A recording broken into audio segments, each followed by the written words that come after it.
They smelled him before they saw him. England's courtiers pressed perfumed cloths to their faces as their king, oozing ulcers, flesh literally peeling from his legs, was winched into the hall by a pulley-rigged chair. A monarch who once dazzled Europe now carried the stench of the grave. While still alive, stick around, because the moment his coffin finally bursts open gets even more unbelievable. He hadn't always been a horror story. Born on a June morning in 1491, the spare, not the heir, young Henry was groomed for the church, not the throne. That freedom let tutors cram him with every Renaissance delight: Latin before breakfast, lute after dinner, archery in between. Courtiers bragged he could run at the ring, out-sing the chapel choir, and draft poetry fit for Petrarch, all before he turned 18. Barely crowned, he dazzled Europe. At 6'2", broad-shouldered, copper-bearded, he looked like every inch a king, gushed a Venetian envoy, peerless in beauty among Christian princes. But the radiance ran deeper than looks. Henry debated theology so fiercely that in 1521, Pope Leo X dubbed him Fidei Defensor, defender of the faith, after the young monarch's Latin broadside against Martin Luther. Court life sparkled under his command: moonlit masks, mock naval battles on the Thames, and jousts where the king thundered past the tilt rail like Mars in gilded armor. Few kings began their reigns with such splendor, marveled contemporaries. England, starved of pageantry under his austere father, suddenly felt 20 again. Yet the very sports that made him legend would carve the path to his undoing. One lance tip, one misstep in a Greenwich arena, and the Renaissance Adonis would begin to rot from the inside out. January 24th, 1536. Greenwich Palace crackles with trumpets and frost. Henry, clad in cloth of gold, lowers his visor and thunders down the tilt when his horse suddenly collapses, pinning him beneath 1,200 pounds of armor and muscle.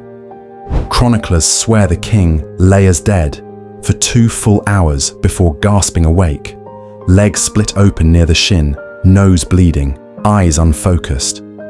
Surgeons peeled back mangled plate with shears, packed the gash with honey-soaked moss, doused it in wine, then cauterized the flesh with red-hot irons, the best Tudor medicine could offer. Yet the wound refused to close. Each dawn, servants lanced it to drain fist-sized clots of pus, then wrapped the limb in arsenic and mercury-laden salves that only deepened the rot. Courtiers learned to identify the monarch by scent long before they saw his silhouette. Some fainted, others crossed themselves, whispering that God had marked the king who broke with Rome. Modern neurologists would call his hours-long blackout a severe traumatic brain injury, likely frontal lobe damage that hijacked impulse control. Historians trace the volcanic rages, sleepless paranoia, and midnight feasting that followed to that single impact. Even Queen Anne Boleyn, still clinging to favor, wrote of a new cruelty in her husband as the ulcer oozed and his temper soured. By autumn, the once athletic prince needed a pulley chair to climb stairs. Carpenters widened door frames, and a perfume-soaked screen preceded him like a mobile incense burner, masking the stench that now defined his reign. His body was decaying on the outside, his mind on the inside, and both demanded to be fed. Next, the banquet tables will buckle under 5,000-calorie feasts, and Henry's hunger will turn lethal. 5,000 calories a day was just the baseline. Kitchen rolls from Hampton Court show Henry ordering whole roast pigs for breakfast, swans for grace, and mountains of venison he believed would sharpen his hunting instinct. By noon, platters of mullet, carp, and eels glistened beside pies packed so tightly with beef marrow that servants called them coffins. Sugar-dusted marchpane castles, each a week's wages in imported cane, finished the spread. Behind the velvet screens, an army churned. More than 200 cooks, carvers, page boys, and grooms of the spit worked round the clock, producing up to 800 separate dishes every day for the ever-hungry household. Every keg of ale, every pinch of saffron passed through armed sentries. Even the water was tasted under guard before it reached the cauldrons. Henry's paranoia turned dinner into theatre. Royal tasters sampled each course, then had to wait 30 minutes, just in case poison took its time. Meanwhile, the king lectured courtiers on the virtues of his food: swan for elegance, oysters for virility, red deer for courage. If a dish offended his status, say humble turnips or barley, it was banned outright from the palace. The consequences were as grotesque as the menu. By the 1540s, physicians estimated he drank a gallon of wine daily, yet touched almost no vegetables. Ulcer dressings split under the strain as his weight surged past 400 pounds. Perfume-soaked tapestries still couldn't mask the stink of rotting flesh wafting from the throne dais. The banquet tables might groan under silver chargers, but soon the kingdom itself would groan louder, because the more Henry fed his appetite, the more ravenous his need for control became. Catherine of Aragon gave Henry 18 years of loyalty and one surviving child, Mary, but no son. When age dimmed her chances, Henry exiled the Spanish queen to damp castles and forbade her from seeing Mary, branding mother and daughter political liabilities rather than family. Catherine died alone, still signing letters, "Your humble and obedient wife." Anne Boleyn was promised a crown and delivered a scaffold. After 3 failed pregnancies, Henry's court staged a show trial worthy of a soap opera, trumped up charges of adultery, incest, even sorcery. Before the executioner's sword, Anne was forced to watch 5 men, her own brother among them, die first, so the king's new bride, Jane Seymour, wouldn't hear competing cheers at her wedding. Jane Seymour seemed lucky, giving Henry the male heir he craved, yet postpartum fever killed her 12 days later. The king mourned in black velvet and began searching for wife number 4 before her body cooled. Anne of Cleves arrived by a diplomatic courier. Her portrait looked better than reality. Henry claimed he liked her none, annulled the marriage after 6 months, and paid her to call herself his sister. She accepted the bribe gratefully. Survival is underrated when you replace a beheaded predecessor. Catherine Howard was still a teenager when the 49-year-old monarch married her, declaring she made him young again. Court gossips about her past romances reached Henry's ulcer-rotted ears. He invented a new law making undisclosed premarital flings treason, then sent her and 2 former sweethearts to the block. Last came Catherine Parr, scholar, nurse, and hostage. She read scripture to the bedridden king while changing dressings that stank of death, parrying his bursts of paranoid rage with gentle debate.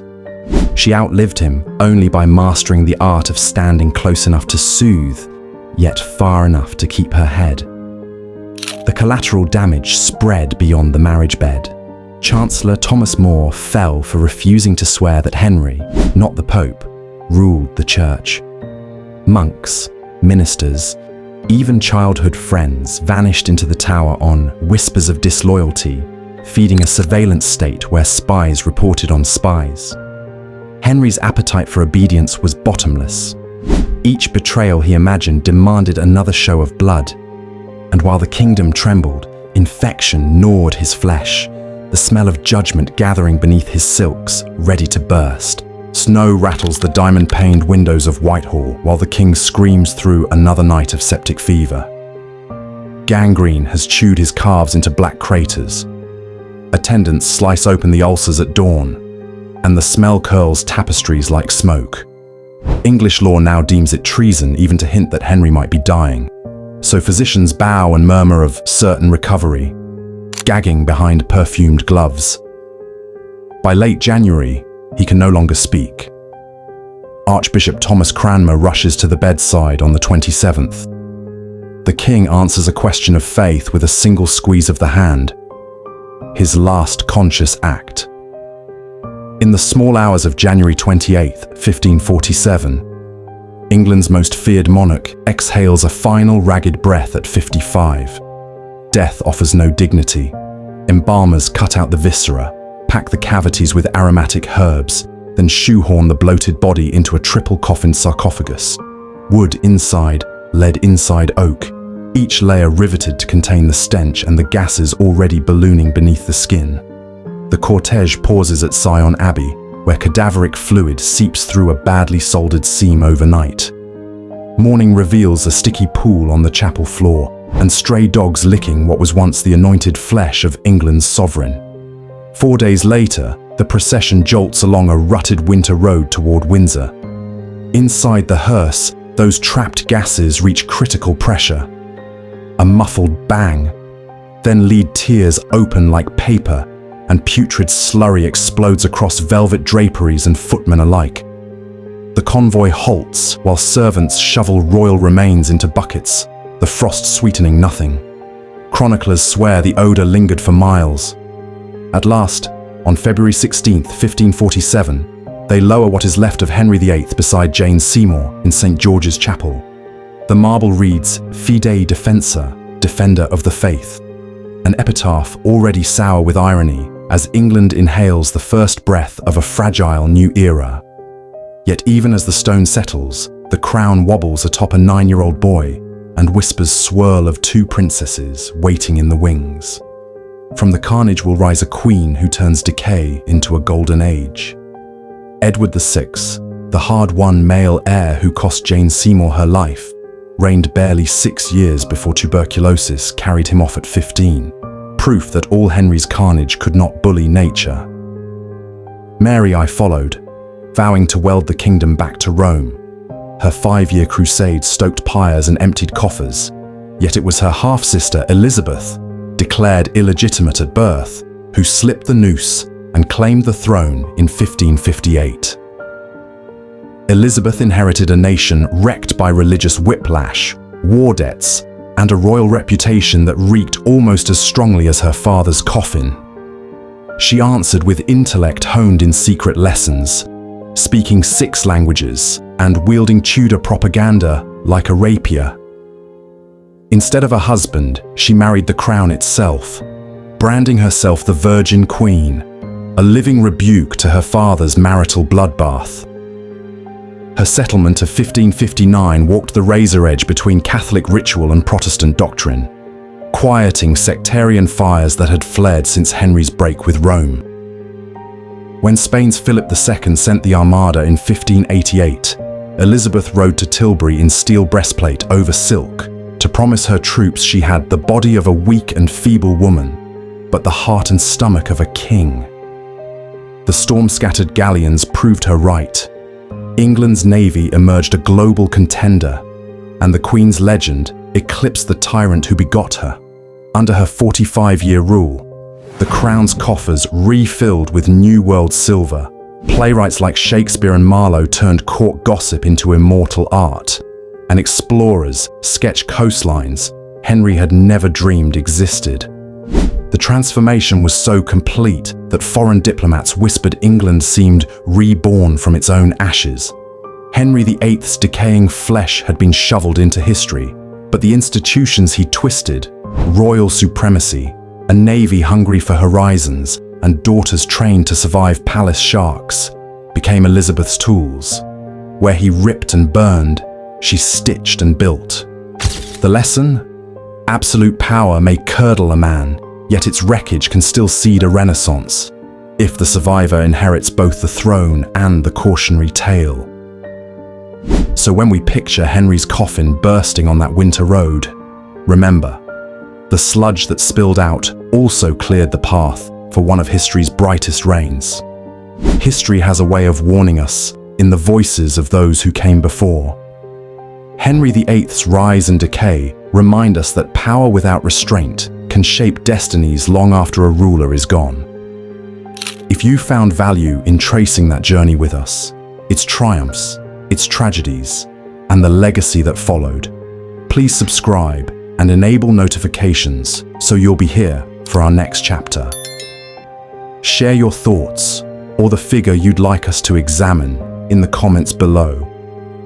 Your insights guide the stories we tell. Thank you for watching, and I look forward to uncovering more of the past with you soon.